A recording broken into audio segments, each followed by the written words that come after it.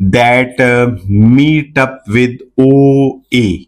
What is OA? That is oxaloacetate. And this oxaloacetate, this is a 2 carbon or 4 carbon, it's a 2 carbon. It meet with the acetyl CoA, that is a 2 carbon compound that can lead to formation of citrate. That is the citrate.